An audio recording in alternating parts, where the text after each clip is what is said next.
Following Olympic champion Audley Harrison's new professional career, BBC One's live from Glasgow's Kelvin Hall in 50 minutes, after a few rounds with Parky.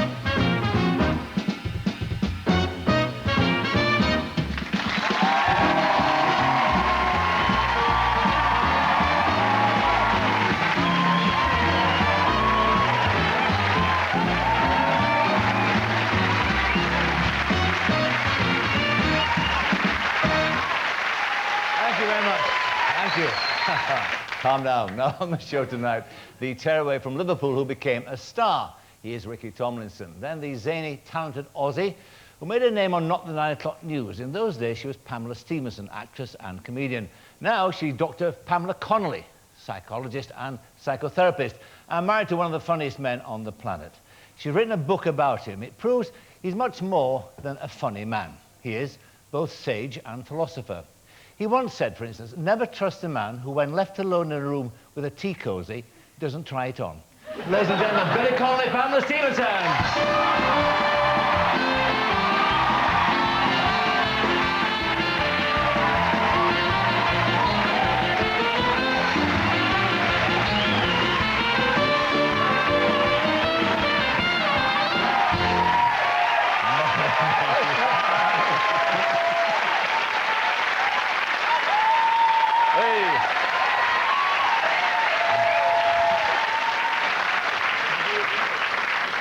It was very thoughtful of you to wear a tie that matches my husband's beard. It does too, isn't it? And also it begs the question, what's the most interesting wardrobe at home, you or Billy? Well, I'm very boring these days. He's the peacock. Oh, yes. I mentioned, in fact, when I told the audience before you came... This is the place, of course, where you met, isn't it? 21 years ago. It might be right in... Is this the exact studio? It might be this studio, because Not the 9 O'Clock News was done certainly from one of these studios. Did you see us coming down the stairwell like Hansel and Gretel? We don't walk with that, no. The last time we talked, in fact, you were a Pamela Stephenson, comedian and actress, and now you're a doctor. Yes, I am. Yeah, psychotherapist. I went back to school and studied, got a PhD a few years ago. Yes. He's a doctor too, of course, isn't he?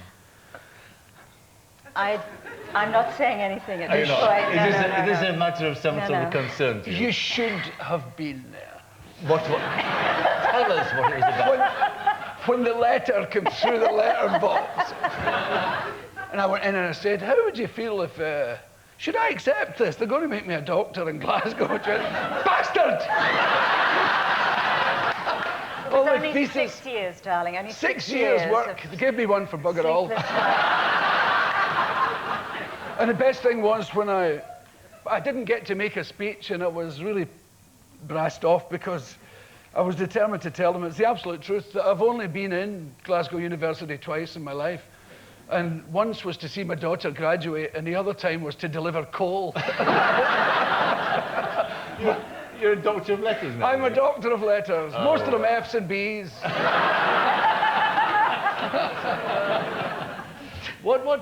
Let's catch up with you, actually, since last you appeared on our screens, which was some time ago. It was 9 O'Clock News, and then you went to America, you did a Saturday night show there. You had a huge career, and then you gave it all up. Why? Well, I sort of fell out of love with doing it, and... You frightened of it, or? No, I was a little bit bored with it. Also, actually, I think that one comedian per family is quite enough. It probably is. Right. And the children were getting older. It was getting more difficult to move around and do shows and so on. And actually, I was just ready for a change. I really wanted to change my career. I really wanted to go back and do some studying. I wasn't even sure, but I'd always been interested in psychology, so I chose to do that. All right. And do you miss the performing? Not even slightly. Not the whiff of cordites? You don't miss any of that? You don't? No. I did all the things I wanted to do. I mean, Not the 9 O'Clock News was wonderful, and Saturday Night Live was wonderful, and My own shows were wonderful. I was very happy doing them, but I was ready for a change. It's strange to think back. It wasn't that long ago, of course, was it?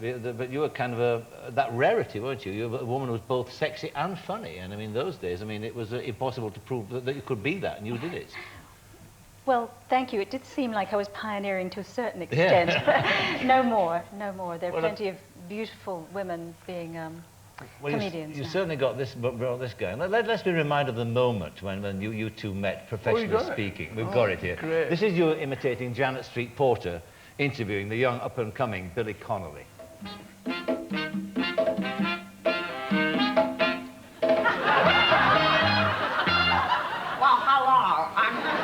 Tonight I'm talking to Billy Connolly, a well-known Scottish comedian. Billy, I understand that when you first came to England, people had a lot of trouble understanding your accent. Is that right? Sorry?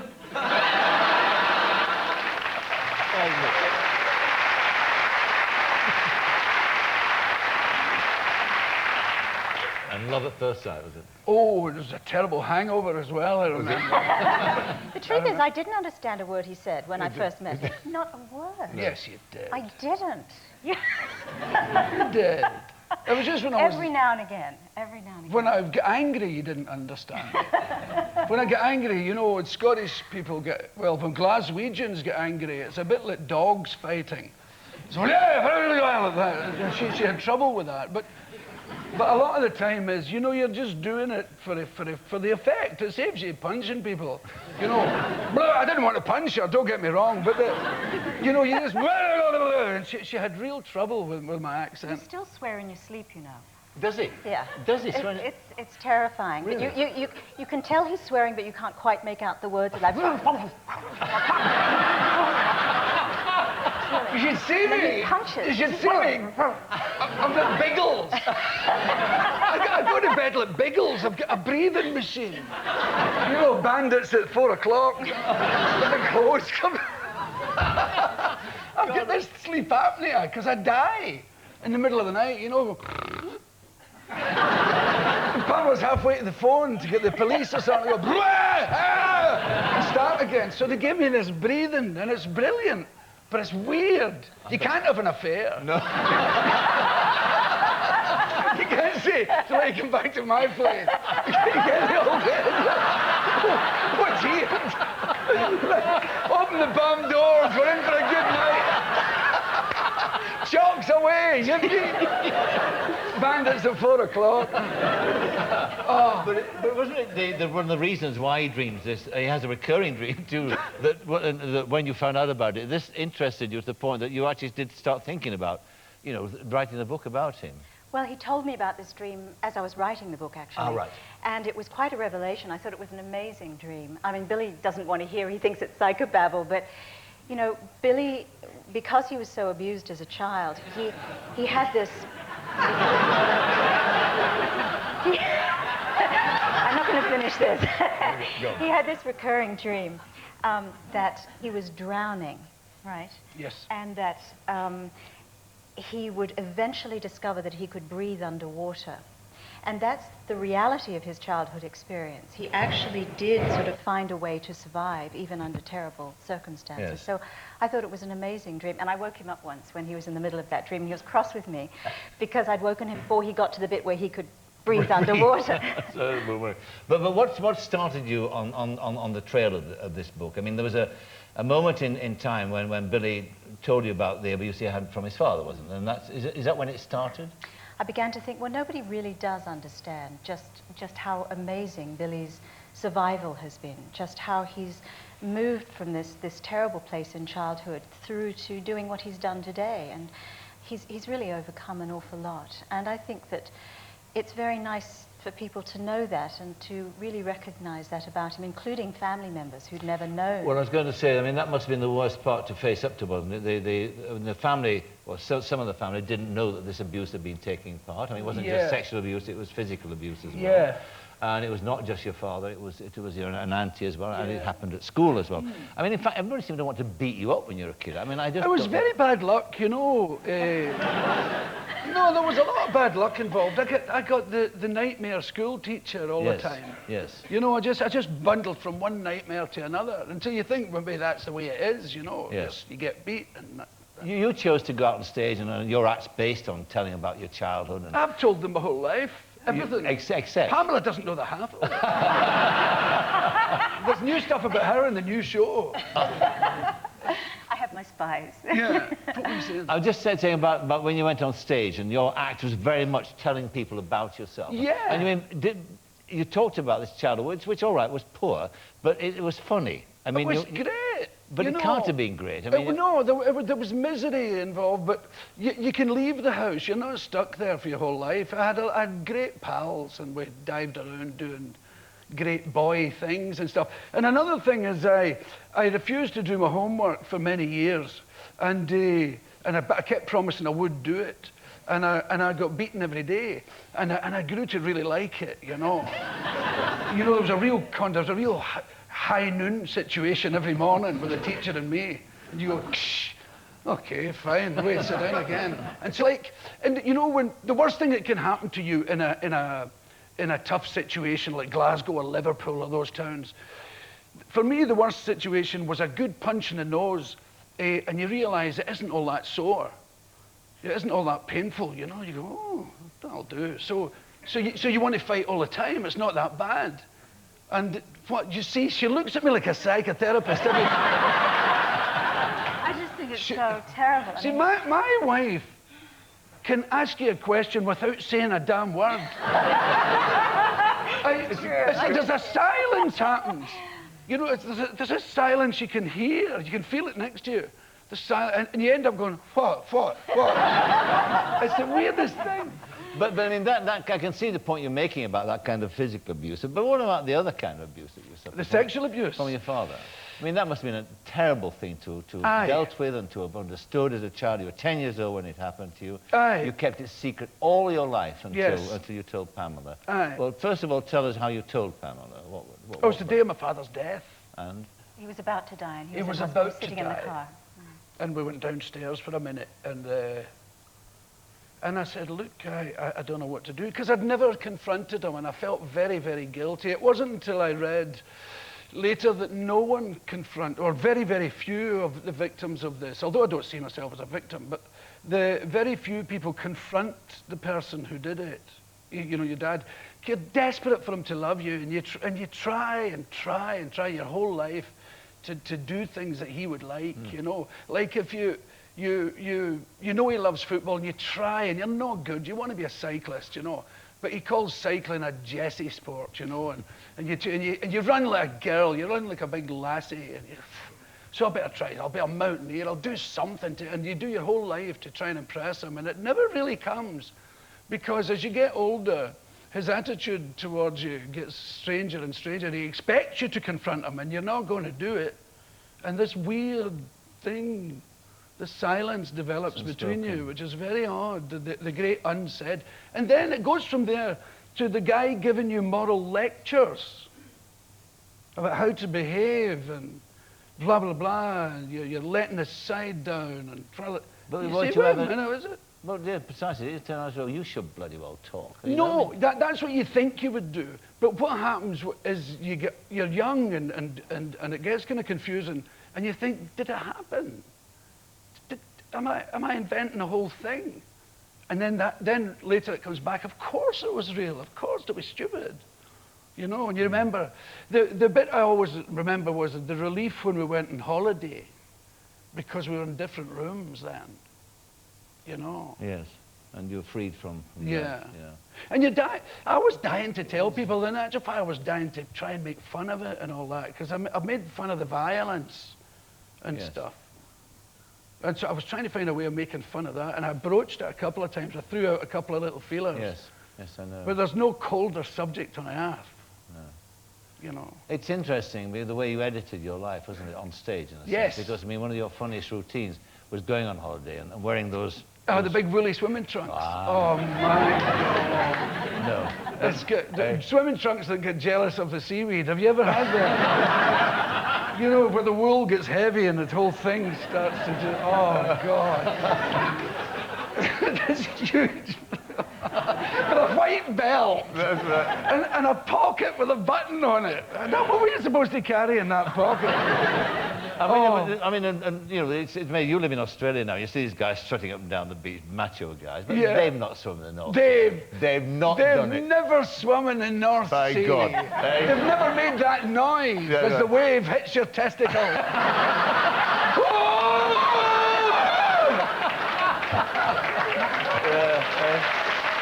That's right, it was here.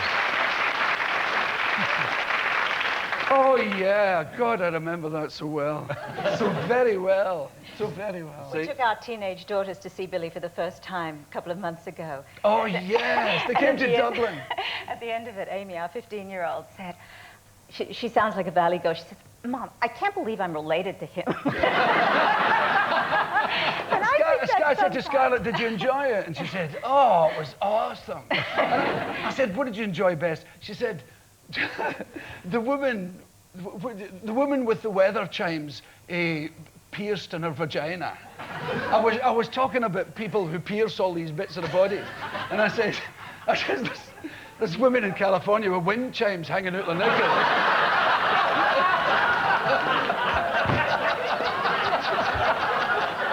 And that was her favourite bit. Aye. But of course, you've had your nipples pierced, haven't you? Yeah, I don't have any more. I took them out in Mrs. Brown, you know. But when you get your nipples pierced, if you're one of the boys, if you're a real nipple piercing guy, not one of them silly one-ring people, you get a thicker one every year and through the hole. Ah, shut up. Is that the attitude that made this country great? Is that the attitude they had when they nipped off to do the ground nut scheme? And grinding your nuts is worse than piercing your nipples. So,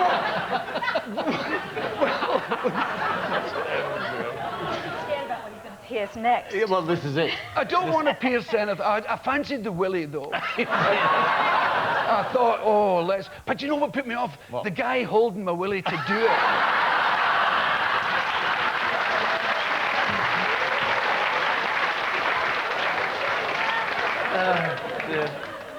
I'm losing the plot. I mean, got all this off your chest, and Pamela have written about it, and it's a very moving and extraordinary story. It really is. It's funny too. I mean, because you can't help being funny. But you know something, Mike?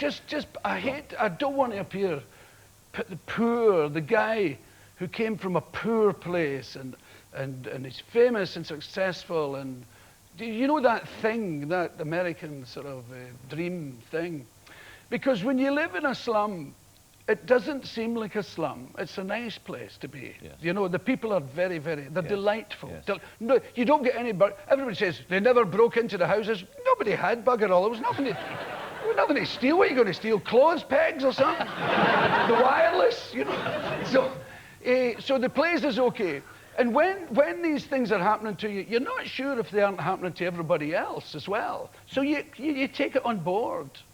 And when they keep telling you you're stupid, you think, well, I must be stupid. And it kind of saves you.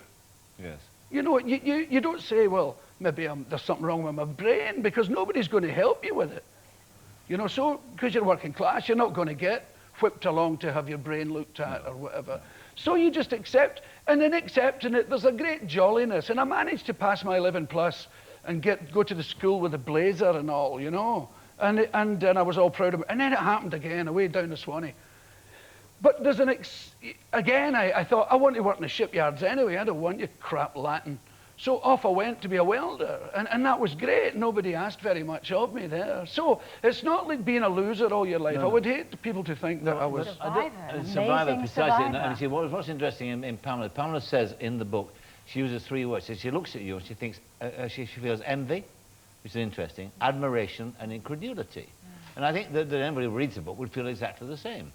I mean, it's an extraordinary story. And she also makes the point, too, that really basically your psychotherapy has been going out on stage and talking to us, and that's what you did. Yeah. Plus having people like you, by the way, who showed Billy incredible friendship. Now, you're laughing at it, but it was incredibly important. And rock and roll, when I had rock and roll friends, you know, when Mick Jagger was my friend, and Paul McCartney, and people went, well, you know, it must be semi-okay. You know. The other thing, too, though... Keith Richards knows me.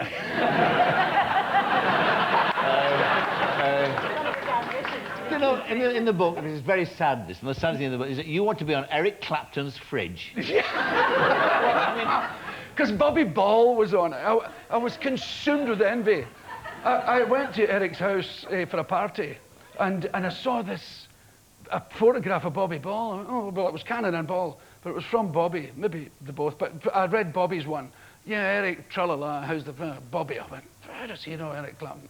So, and then there was another one from Bob Marley, and it said, I shot the sheriff, and all that. And I thought, God, I wish that would be, imagine being on his fridge door. You know, I mean, I love Eric Clapton, you know.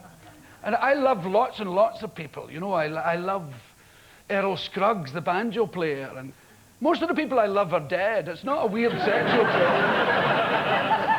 Thank you. No! You're my lovely, lovely. Talking about death, too, there's again, it's the interesting part of the book, where you talk about the one time you actually thought you might actually emulate Salvador Dali, who wanted to actually eat his lover, or she should eat him, whoever died the first. And you and Pamela were going to eat each other, whoever died the first. I still intend to do it. You do that? Yeah. But I was telling her the other day, just a wee bit. I don't want to eat her whole body. I think it would be nice to eat a bit of if your wife died first, to eat a bit of her. It would see her off, you know. You know the way the movie that followed Silence of the Lambs, when they're eating brains and they just like pick a bit of it and eat it. Well, I thought, oh, that'll do. Just fry a wee slice. You know what I mean? Which bit, darling? I've got my bit picked out. You've also got the tombstone sorted out, haven't you? Yeah. Go on, tell us. I want, and Pamela has promised to do it, I want the tombstone to read, Jesus Christ is at the time already. Then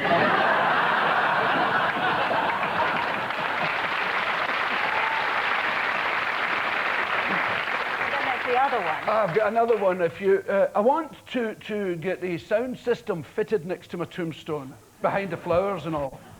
And it can be set off by you standing on the grass, because the other idea is to have wee tiny letters on the stone, so as they have to go up to look. And that'll set the thing off. And you'll read, you're standing in my balls. And then it'll go, bug it off!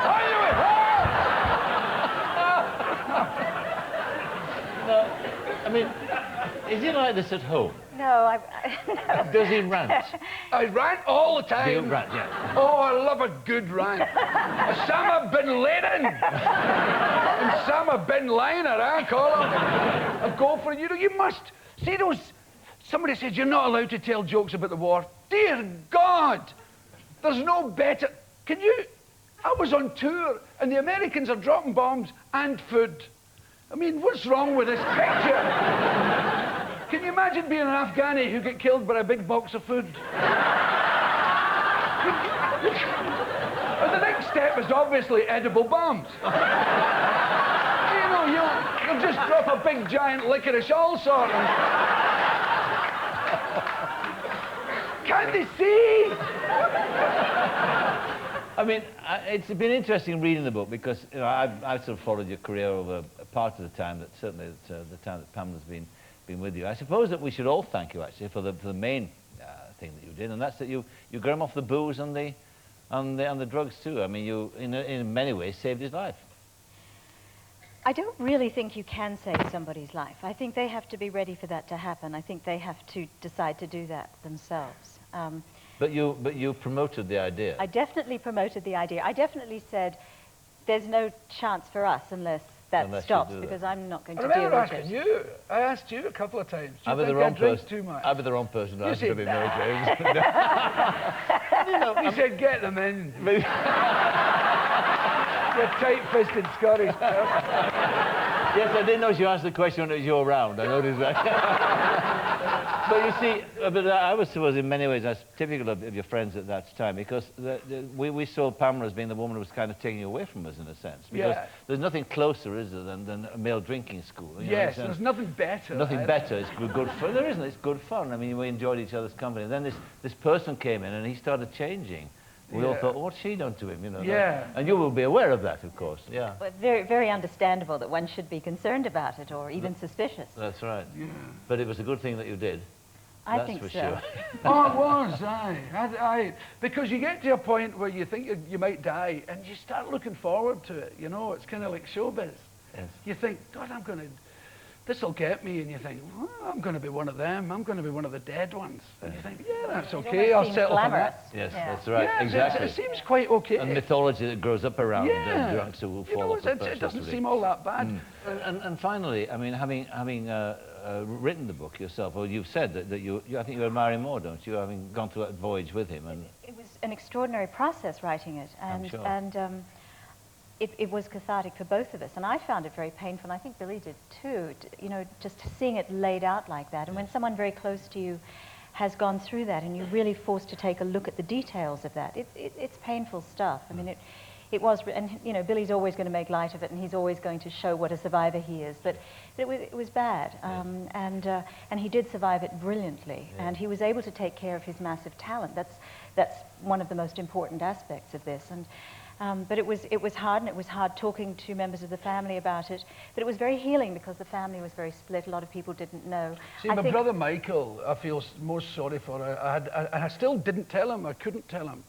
I was sitting on the couch with him, and I just couldn't do it. I just couldn't get it out. I had to leave his house, and Pam told him. I don't know why, because I'm usually much braver than that, but I just couldn't get the words out. Billy gave me permission to tell him. And Michael was much closer to my father than I was, Yes, you know. He shock lived there for for him. years after me, you know. And very nice to hear Michael and others say to Billy, that must have been so awful for you. Yeah. That must have been dreadful. Because I thought they would take it extremely badly. Yes. I thought maybe I was lying, or maybe I was looking for publicity. But I don't look for publicity. I don't need publicity anyway. I don't look for it, and I don't believe in people who do. But do you feel different now that it's out in the open, now that you've... Yes, I do. I feel great. I went to a shrink in Los Angeles at Pamela's behest. I didn't believe in them. Because after my father's death, I was kind of troubled by it, you know, that I'd never done anything about it. And he treated me, and it was brilliant. It was absolutely stunning. And so I was kind of over it. But now that it's all out, it's great, because I've got no one to hide from at all. The trouble is that in families where there's been abuse, all these secrets are held in. Yes. And the secrets propagate the abuse. Yes. And imagine getting to adulthood and not knowing this very, very important thing about a major member of the family. And so the fact that the secrets were busted through the writing of the book, I think was a very positive thing. And people actually were able to talk to each other. And, you know, Florence, Billy's sister, was always his greatest guardian angel. And I think it's probably been a great relief to her to have it out and not have to hold the secret either. I think so too. Well, it's a remarkable read about an extraordinary story, and thank you both for talking about it. Pamela Stephenson, Billy Connolly. Thank you.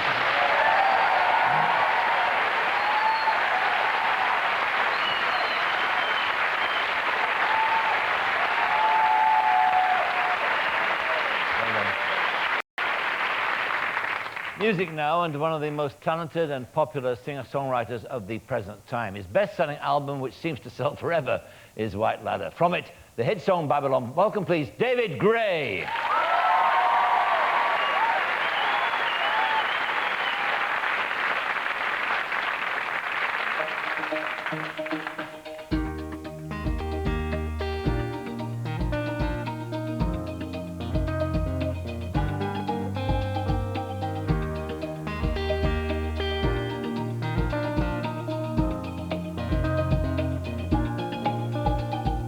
Friday night, I'm going nowhere. All the lights are changing, gray to red.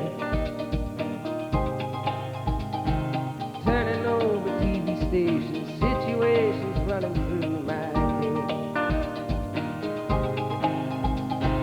Looking back through time, you know it's clear that I've been blind, I've been a fool.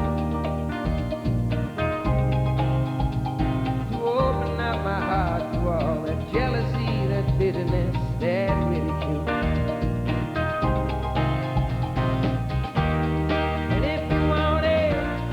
come and get it, crying out loud. The love that I was giving you was never lived out.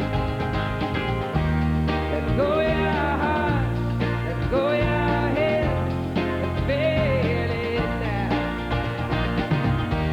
Let go of your heart, let go of your head, and feel it now. Babylon, Babylon. Saturday I'm running wild and all the lights are changing red to green. Kicking through the autumn leaves, chemicals are rushing in my bloodstream. I only wish that you were here, you know I'm seeing it so clear. I've been afraid to show you how I really feel and admit to some of those bad mistakes I've made. Well now, if you want it, come and get it, crying out loud. The love that I was giving you was never lived out. Let go of your heart, let go of your head, and feel it now. Let go of your heart, let go of your head, and feel it now.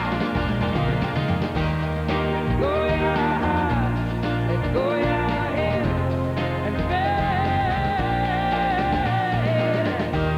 Let go of your heart, let go of your head, and feel it now.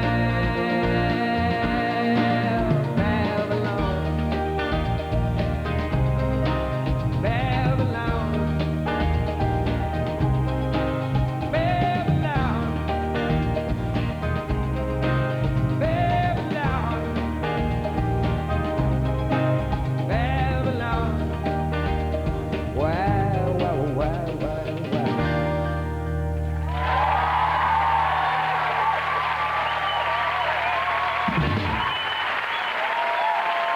Thank you.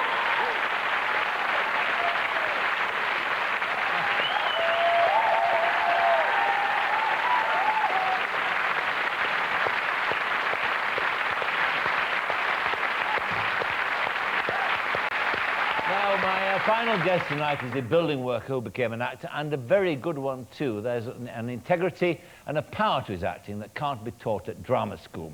He's best known as the nation's favourite couch potato, Jim Royal, in the Royal Family. Ladies and gentlemen, Ricky Tomlinson.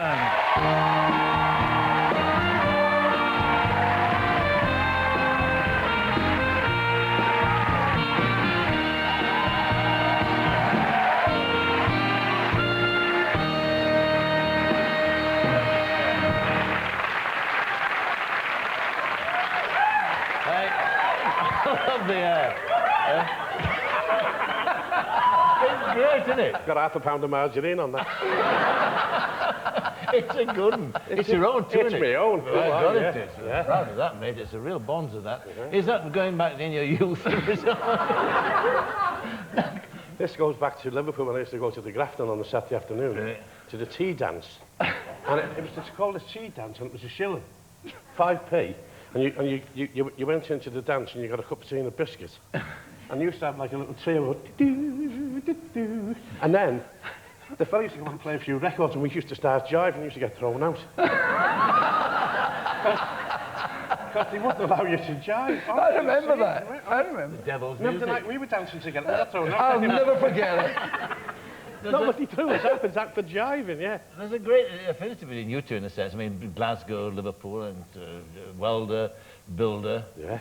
Banjo players. Banjo players. Yeah, Good we're one both and a bad banjo one. players. That's the game.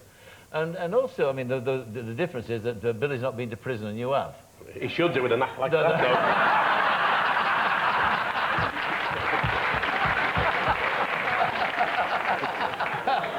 But can we just talk about, because that's a fascinating part of your life. You're a labourer, you were arrested and charged with incitement to Conspiracy riot. we were charged with, Conspiracy. yeah.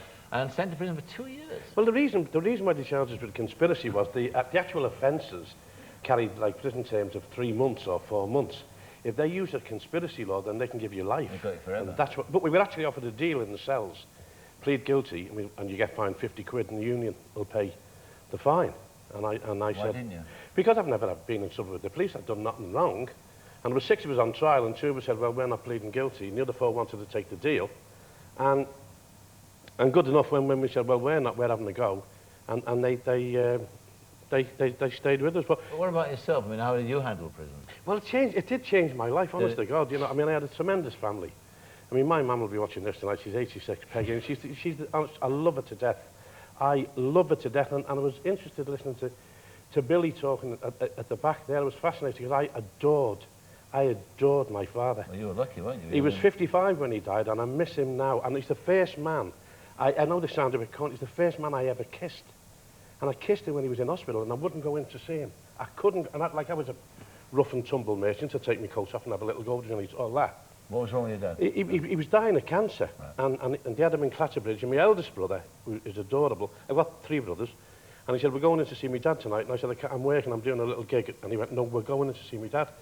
And I said, Albus, I'm working. I said, yeah, and he said, I never thought out with my brothers, particularly him, and he went, we're going in to see my dad.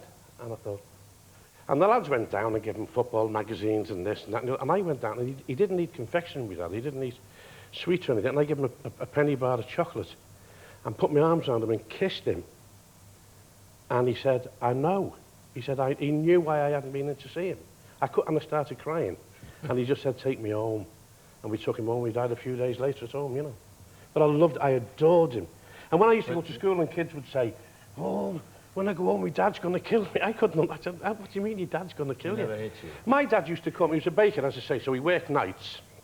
He'd go home of the morning. And we'd be in the playground, and he'd come along with a bag full of buns, you know, barm cakes we used to call it, the baps now, aren't they? Yeah. And they'd be buttered, and he'd hand them out to all the kids. And he went on strike once, him and his mate, in this little bakery. And he went on, so that was it. And he had to go in and bake for the hospitals and stuff like that. And I came home and I said, hey, Dad, I said, everyone in school's got these barm cakes, you know. And he went, no, he said, I go out at 5 o'clock in the morning and put them through people's letterboxes who've got kids. So we used to go around and put barm cakes through people's letterboxes who had children. So the kids wouldn't go under it, and he was on bloody strike.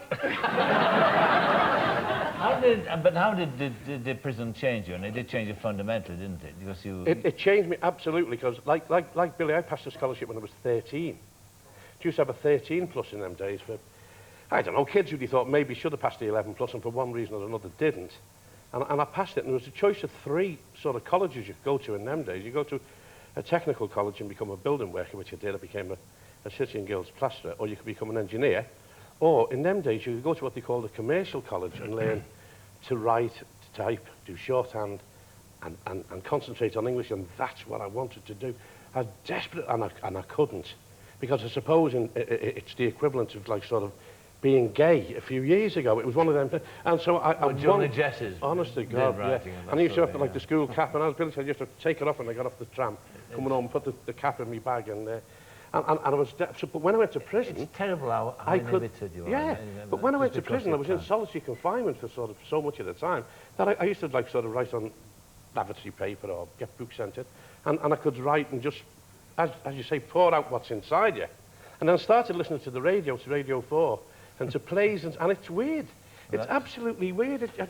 And I love classical music. Now, I can't understand the blind word they're singing about, but I adore it. I love it, you know. But you also, I mean, you used to, because you could write, you used to write letters for prisoners who couldn't write, didn't you? Mostly Scotch lads. Honestly, this is amazing. I'm telling you, I used to let them in the cell, and they'd come in and say, I can't do the accent, but they'd say, can you write us a letter home somehow, you know? I'd say, yeah, okay, what's your wife's name? So-and-so and so-and-so. What do you want them? Tell them I'm sorry, and, you know, won't do it again. So I'd write these letters, and at the end of the letter, I used to say to them, what do you want me to put? I love you and miss you. And every time, they'd grab you, and they'd have you up the wall. They'd I'd have you up the wall like that, like an old chicken. And I'd say, what's the matter? I'd say, don't you want me to say, I love them?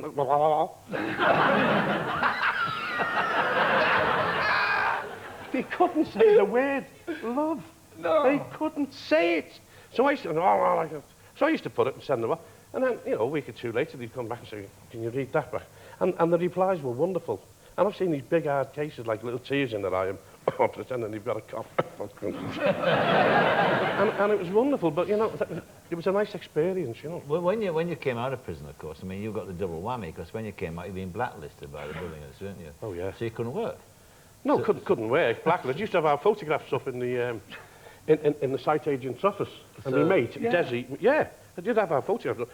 So my mate, Desi Warren, changed his name to Jones, because he was living in Chester, you know, on the Welsh border. So he changed his name to Jones and dyed his hair and put these thick glasses on and walked on the site and walked up to the altar. One of the lads shouted, "All right, Desi!"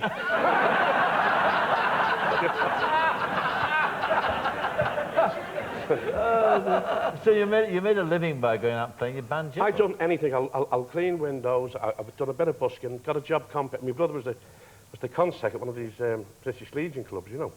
And he said, there's a fellow going on holiday, there's a fortnight's work there if you want to comp there. That was like, it's just Saturday and Sunday night, but 2 nights for 2 weeks. I said, yeah. And I went and I ended up staying 18 months, you know. And you played some rough clubs too, didn't you? Oh! Seriously, I used to play the clubs in Liverpool with a little trio called the Wooden Nickel.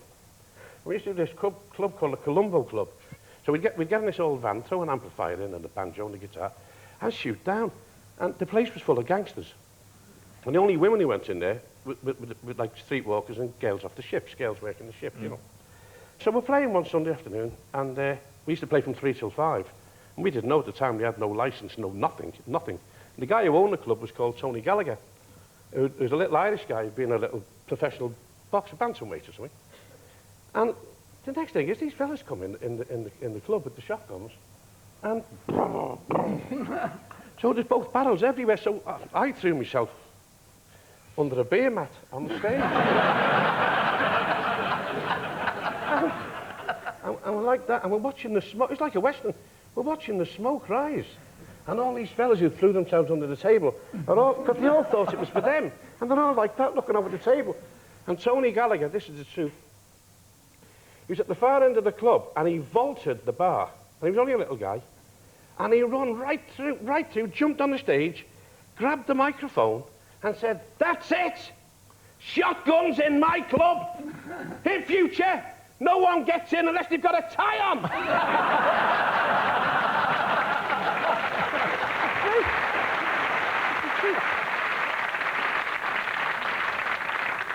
I mean, well, what about the acting now? Because this is what you're best known for now. And as I said in the introduction, I mean, you've got this kind of integrity and truth about your acting that you can't learn at drama school. Have you thought that you might go to drama school? Oh, don't need to take the lead off the roof. No, I've been a lucky guy, haven't I? I mean, you know, I've had a few little breaks and I've met some lovely people. I adore Caroline Aherne, and that's why I abhor what they write about in the paper. She is wonderful. She's sensitive. She's so generous with time and with money. She treats the cast and the crew like no one I've ever worked with before. She's wonderful. You like the Jim Roll character? Well, he's me, isn't he?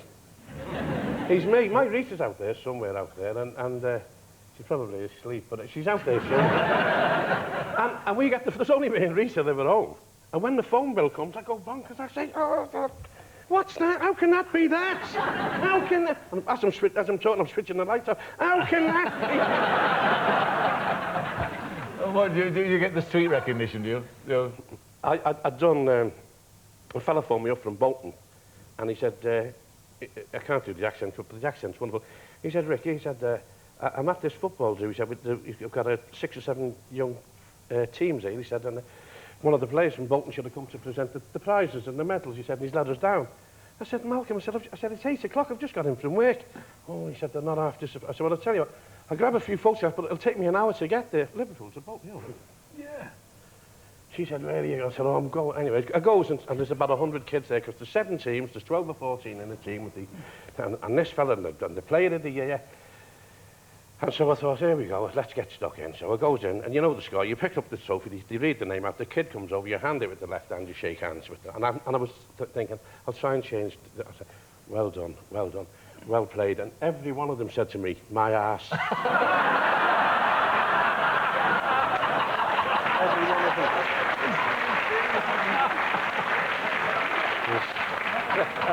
It's a lovely...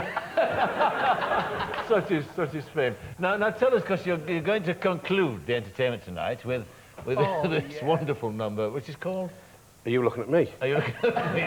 But Jock. a fella come to me and he said, would you sing this song? And I said, he's here tonight, Phil. And I said, I can't sing. I love music. And I've got one... My eldest brother was talking about before. It's fabulous. He's like cross between Dean Martin and Billy Connolly. He's a real good singer. I said, I can't sing. He said, oh, come on, do it. And I said, well, I will if I can get someone to sort of give me a little bit of support. So I got in touch with Noddy Holder. And we actually sent him a fax, you know, saying, Dean, Noddy, you're making this record. Will you come down just do a little bit of backing vocals? Because he's got like a very cultured voice, Noddy, hasn't he? He's like same elocution teacher as me. He's a lovely boy, lovely singer. And he sent a letter back saying, what are you offering? So we sent another fax back saying, £12.50 and a week in my caravan in Benidorm. And we've actually signed the contract. And he's here tonight to give me a handout. All right, so we're going to hear it now. Yep. It's a rumbustious, please. I Yeah, love this. You like this, do you? I love it. I saw the video. It's Okay. brilliant. All right, then. Ricky Tomlinson, your band awaits you on there. Ricky Thank you very much indeed.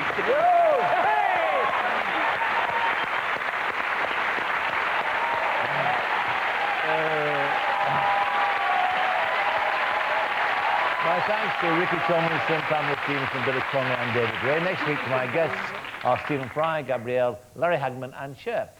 We leave you now to the tender mercies of Ricky Tomlinson and his band as they knock the stuffing out of a song of our times called Are You Looking At Me? From all of us here, a very good night. Good night.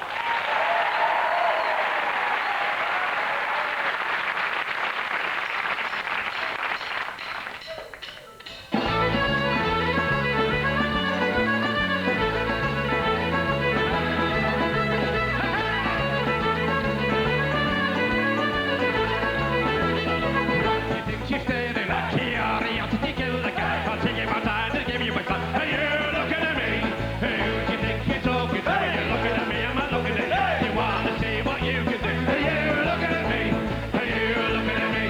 Are you looking at me? Are you looking at me? Are you talking to me? You're chewing the ring. Are you looking at me? Are you looking at me? Are you looking at me? Are you talking to me? You're chewing the ring.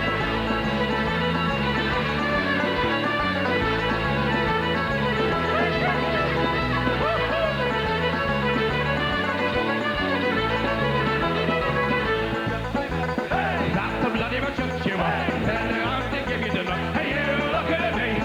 Come on, that's your talk. Come on, you're taking them. Shoot your face and dip your lips. Are you looking at me? Are you looking at me? Are you looking at me? Are you looking at me? Are you talking to me? You're chewing the ring. Are you looking at me? Are you looking at me? Are you looking at me? Are you talking to me? You're chewing the ring.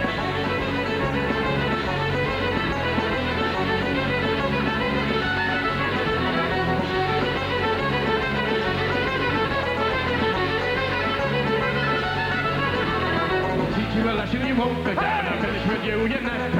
Shake your mouth, you can smell your breath. Hey, you